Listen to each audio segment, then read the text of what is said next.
Pertanyaan yang benar bukan mengapa Islam dituduh radikal, tapi mengapa Islam mewajibkan kita memerangi radikalisme. Itu yang benar. Pertanyaan kedua, pemerintah kok zalim kepada umat Islam? Sering banget saya dengar ini, Pak. Bahkan disampaikan oleh khotib Jumat ya. Sebetulnya jawabannya kan gampang, dibalik aja. Zalim yang mana? Dia mengatakan ulama dikriminalisasi. Jawab balik oleh para penyuluh, ulama yang mana yang dikriminalisasi? Sebutin orangnya, biar ketahuan konstruksi pidananya, jelas vonis pengadilannya, jelas apa kelakuannya. Kan begitu. Mari kita simak jawaban dan penjelasan yang sangat penting ini. Nah, kemudian yang berikutnya saya hendak menjawab beberapa pertanyaan sederhana, merespon pertanyaan orang awam. Karena kita ini di masyarakat, para penyuluh agama kan bersentuhan langsung dengan masyarakat, berinteraksi langsung. Kita memang mesti pilihkan jawaban yang sederhana. Pertama, mengapa Islam dituduh radikal? Mengapa Islam kok dituduh radikal? Ini kita nggak boleh salah jawab, Bapak Ibu. Nggak boleh salah jawab. Kalau ingin tepat jawabannya, jangan jawab pertanyaan itu, tapi katakan begini: Anda salah bertanya. Pertanyaan yang benar bukan mengapa Islam dituduh radikal, tapi mengapa Islam mewajibkan kita memerangi radikalisme. Itu yang benar. Itu bisa menjungkir balikan argumentasi. Tak ulang lagi ya. Mengapa Islam dituduh radikal? Langsung balikkan pertanyaan Anda salah. Yang benar, mengapa Islam mewajibkan kita memerangi radikalisme, terorisme? Di Tanjung Senang saya pernah ngobrol sama orang HTI. Pemerintah zalim membubarkan HTI. Kami ini kan umat Islam juga, kami kok dizolimi begitu. Lama dia ngoceh, Pak, tak dengerin aja. Itu di forum pengajian, saya balik aja, nggak mau kepancing sama emosi dia. Kata saya, Anda aktivis Hizbut Tahrir? Iya, kata dia. Saya tanya, Hizbut Tahrir itu cita-citanya apa? Menegakkan khilafah dan syariah. Terus kata saya, kalau khilafah tegak, NKRI ini mau dikemanakan? Ya bubar, kata dia. Nah, kan dia terjebak, Pak. Ya bubar, kata dia. Harus kita bubarkan, karena ini sistem togut. Apa kata jamaah? Kata jamaah, dia sedang menjebak dirinya sendiri. Kita diiming-imingi dengan angin surga. Kan ditegakkan khilafah, nanti kalau khilafah tegak, listrik gratis. Cenah, ngomongnya begitu, cangkemnya enak aja ngomong. Listrik gratis, kata dia kan begitu. Kemudian apa namanya, sekolah gratis.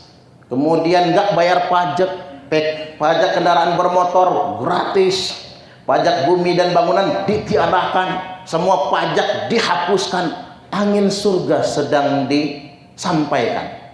Padahal di balik angin surga mereka ada ancaman yang sungguh luar biasa. Mereka hendak membubarkan negara kesatuan Republik Indonesia. Ini masalahnya. Nah, kita ini sebagai pemuka agama, Bapak Ibu, memang punya kewajiban untuk menjelaskan dengan bahasa yang sangat sederhana mungkin, agar orang awam menjadi paham. Mengapa Islam dituduh agama teroris? Jawab balik. Pertanyaan yang benar, mengapa Islam mewajibkan kita semua memerangi terorisme? Rasulullah sallallahu alaihi wasallam telah bersabda, yakhruju qaumun min ummati, akan keluar sekelompok orang di tengah-tengah umatku. Jadi nggak satu ini. Yang sekelompok orang ini yaqra'unal Qur'an, mereka semua fasih membaca Al-Qur'an. Laisa qira'atukum ila qira'atihim bisyai', di mana bacaan Quran kalian tidak ada apa-apanya dibandingkan dengan bacaan Quran mereka. Wala salatukum ila salatihim bisyai'. Salat kalian tidak ada apa-apanya dibandingkan dengan salat mereka. Wala siyamukum ila siyamihim bisyai'. Puasa kalian tidak ada apa-apanya dibandingkan dengan puasa mereka. Yahqiru ahadukum amalahu min amalihi. Salah seorang di antara kalian pasti minder kalau membandingkan amalnya dengan amal mereka semua. Tetapi jangan pernah minder, kata Nabi. Fa idza kharaju faqtuluhum. Apabila kelompok itu sudah keluar, perangi mereka. Nah, ini pertanyaan yang benar. Ngapa sih Islam mewajibkan kita memerangi teroris? Padahal mereka satu, fasih-fasih baca Quran. Dua, mereka sholatnya lebih rajin daripada kita. Tiga, puasa mereka lebih hebat daripada kita. Bahkan mereka ke masjidnya lebih rajin daripada kita. Mengapa? Ini perintah Nabi. Fa idza kharaju faqtuluhum. Maka apabila mereka sudah keluar, perangi mereka. Fatuba liman qatalahum. Beruntunglah yang berani memerangi mereka semua. Jawaban seperti ini Bapak Ibu bisa masuk ke orang awam. Loh, mengapa kita mesti memerangi mereka semua? Padahal mereka ahli sholat, padahal mereka ahli puasa, padahal mereka ahli masjid. Satu alasannya, karena mereka takfir, mengkafirkan orang lain yang gak sepaham dengan mereka. Dua, mereka mengajak umat atas nama agama untuk memberontak pemerintah yang sah. Mula-mula Dzulkhuwaisirah bukan orang biasa yang dia kritik, Nabi. Ya Muhammad, i'dil. Wahai Muhammad, adillah. Jadi kalau ada politisi ngomong begini Bapak Ibu, terorisme muncul karena ketidakadilan. Kok mirip ya sama Khawarij zaman dulu?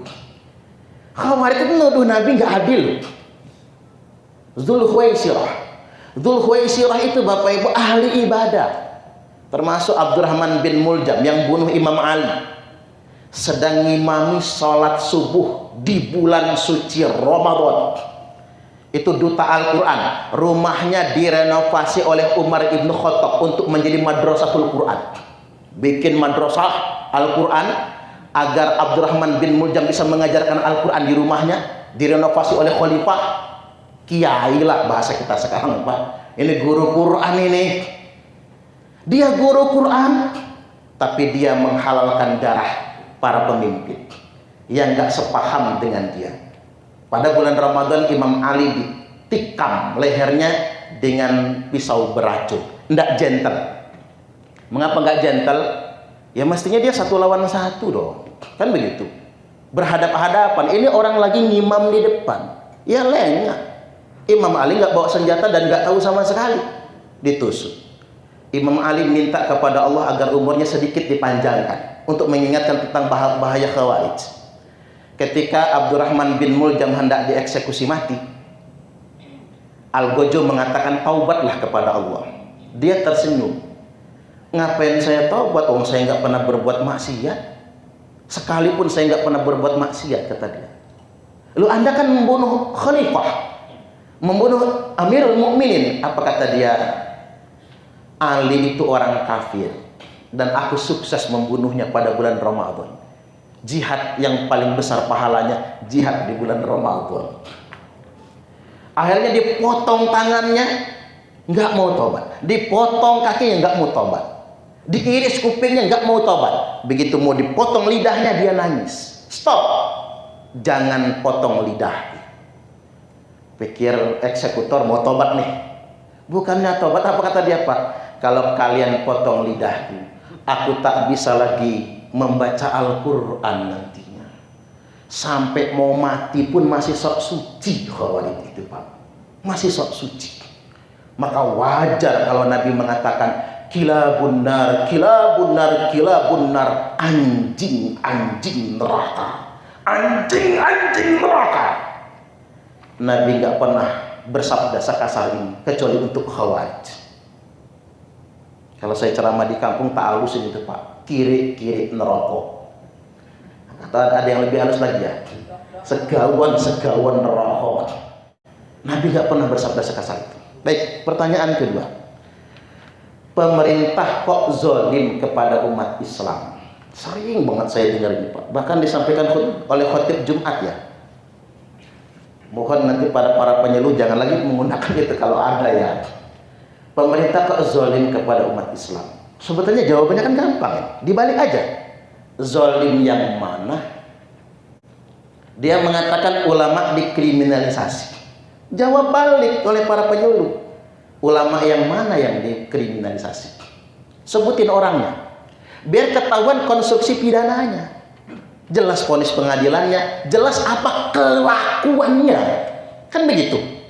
Jangan sampai saya berbuat kriminal, Pak. Lalu saya dimasukkan ke penjara. Lalu saya mengatakan kriminalisasi Suparman Abdul Karim. Nggak boleh. Oh, itu perbuatan saya. Saya ambil contoh tadi. Saya ini kurang NKRI apa coba? Ngajuin ijab pesantren malah ditolak. Apa saya marah-marah? Enggak. Apa saya ngadu kemana-mana? Enggak. Ini saya cuma buka di sini loh. Saya siapa? Saya bukan siapa-siapa. Saya begitu. Artinya sedemikian rupa. Baik, lagi saya kembali. Ulama yang mana? Ada 1, 2, 3 ulama yang memang dia perbuatannya kriminal dan dia harus bertanggung jawab di muka hukum. Kemudian yang berikutnya, umat Islam dizalimi umat yang mana? Ada ratusan ribu pondok pesantren, ada ribuan pondok pesantren maksud saya, ada ratusan ribu masjid di Indonesia ini aman-aman saja. Kita beribadah baik-baik saja, kita khutbah enteng-enteng saja, kita mengkritik pemerintah bebas-bebas saja, selama mengkritiknya konstruktif, tidak jadi masalah. Baik, pertanyaan yang ketiga. Ungkapan yang ketiga, ikutilah ulama yang dibenci oleh pemerintah. Hati-hati, ini idiom yang menyesatkan loh, Mbak. Ikutilah ulama yang dibenci oleh pemerintah. Ini sesat, kalimat ini sesat. Yang benar, ada sekelompok orang yang mengatasnamakan dirinya ulama, tapi mengajak umat membenci pemerintah. Hati-hati. Karena begini, coba kita teliti. Sampai detik ini, saya pribadi belum pernah menemukan satupun ayat atau satupun hadis yang membolehkan kita melawan pemerintah yang sah. Tak ulang lagi. Sampai detik ini saya belum ketemu satupun ayat maupun satupun hadis yang membolehkan kita memberontak kepada pemerintah yang sah. Tidak boleh. Apapun perangai pemerintah itu, kita boleh menasihati, tapi jangan mendelegitimasi. Rasulullah SAW telah bersabda, "Man kariha min amirihi syai'an falyasbir." Kalau tidak suka dengan kebijakan pemerintahnya, maka dia bersabar. Perintahnya kan sabar, sembari mengingatkan. Ada yang ngomong, "Ustaz, ya Ustaz kan pendukung Jokowi," kata dia. Ini saya gunain bahasa sederhana aja, Pak. Betul. 2019 saya pilih Jokowi. Ustaz kan pendukung Jokowi. Karena 2014 itu, Pak, saya milih Prabowo Hatta. Karena saya nggak yakin betul sama Jokowi, nggak yakin. Begitu diumumkan hasil pemilihan, yang menang Jokowi, Yusuf Kala. 1 jam saya depan TV itu berdiri begini, Pak, melongok, kok Jokowi menang ya? Udah hampir 1 jam kata istri saya, "Bi, nanti gila kamu, Bi," kata dia. Iya juga ya. Saking nggak masuk akal bagi saya kok bisa menang, kan begitu. Mengapa saya jadi duduk dan sadar ini takdir dari Allah. Nah, di 2019 saya memang berubah pilihan, milihnya Pak Jokowi. Keluar dari TPS, saya tanya istri saya, "Kamu pilih siapa?" "Prabowo lah," kata dia, gagah. "Kamu, Bi?" "Ya Jokowi lah sama Pak Yai Ma'ruf Amin." Kalau saya marah, "Kamu bini nggak nurut, pokoknya kamu mulai sekarang stop, nggak tak kasih duit." Dia jawab, "Mulai hari ini juga kamu saya boykot," kata dia. Nggak boleh dekat-dekat sama saya. Ini benar terjadi, Bapak Ibu. Keluar dari TPS, begitu saya nanya kamu pilih siapa, langsung saya cium keningnya. "Bagus kamu, berani beda dengan suami." Itu, Pak. Berarti saya ini kecebong. Istri saya kampret. Nah, anak saya kecepirit namanya. Enggak, maksud saya begini Bapak Ibu, kalau urusan politik mah apa sih? Mohon maaf betul, sesama ustadz jadi nggak setegoran, iya kan? Sesama kiai jadi musuhan hanya gara-gara beda pilih presiden. Woi, saya laki bini aja nggak berantem, enggak sayanya. Saya nanya kemarin itu terakhir sama istri saya beberapa hari yang lalu, dah, kamu kalau pemilihan lagi nih, Jokowi versus Prabowo, milih siapa? Ya tetap kata dia Prabowo. Ya jadi nggak perlu marah kan? Itulah perbedaan, tidak masalah. Termasuk nanti 2024 Bapak Ibu. Tapi mohon maaf ini bukan kampanye, kan nggak ada PNS kan? Kalau saya Pak, maunya saya yang jadi presiden itu. Kalau saya jadi presiden, Kiai Kabir itu saya jadikan Menteri Agama. Amin. Ustadz Sarifudin Sinta saya jadikan Menteri Pemuda Olahraga. Subhanallah. Pokoknya ketua One Team Pressnya Kiai Muhammad Faizi. Tapi siapa yang memilih saya ya? Baik, sekali lagi kita punya kewajiban mengajarkan kepada umat ini yang nggak ada satupun diktumnya yang memperkenankan kita melawan pemerintah yang sah. Termasuk begini ya Pak, ini kan enak kita ngomongnya Indonesia kan? Kalau kebetulan kita lagi di Filipina gimana? Muslim Moro ya. Kebetulan kita lagi di Thailand bagaimana? Thailand Selatan, Pattaya. Saya pernah dikunjungi jamaah tablik yang dari Moro sama dari Pattaya. Mereka bertanya, Ustadz, kami ini bagian dari negara Thailand, ada yang bagian dari negara Filipina. Sedangkan mereka itu pemerintahannya non-muslim. Wajibkah kami mentaati pemerintahannya? Iya, kata saya. Haram memberontak kepada pemerintah Thailand bagi orang Pattaya. Haram memberontak kepada pemerintah Filipina bagi Muslim Moro, karena kalian bagian dari negara itu. Sama kayak kita nggak terima kalau Papua lepas. Jangan dengan alasan agama mentang-mentang beda misalnya dengan Muslim mayoritas Indonesia, orang pengen lepas, nggak boleh. Baik, kemudian yang berikutnya saya percepat ya. Ulama kok runtang-runtung di hadapan umaro. Ini bahasa yang bahaya. Ada yang nanya, Ustadz boleh nggak sih ulama itu dekat-dekat sama umaro? Ya tergantung siapa umaronya. Kalau umaronya Belanda sama Jepang ya haram, nggak boleh. Kalau umaronya Belanda sama Jepang. Nah kita ini kan negara merdeka Bapak Ibu.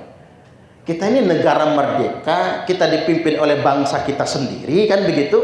Justru sebetulnya ulama harus dekat dengan umaro untuk mengingatkan umaro, untuk menasihati umaro. Bahkan di Indonesia ini ulama juga jadi umaro. Kita punya wakil presiden Profesor Dr. Kiai Haji Ma'ruf Amin, kan jadi umaro. Boleh nggak sih ulama jadi umaro? Ya boleh dong. Abu Bakar, Umar, Utsman, Ali itu kan ulama itu, tapi juga jadi umaro kan. Boleh-boleh saja, ya nggak jadi masalah selama dia memang punya kemampuan akan itu semua. Makanya ada hadis bunyi begini, man ahana sultan ahanahullah, barang siapa yang menghina sultan, menghina penguasa, ahanahullah, maka pasti dia akan dihinakan oleh Allah Subhanahu wa taala.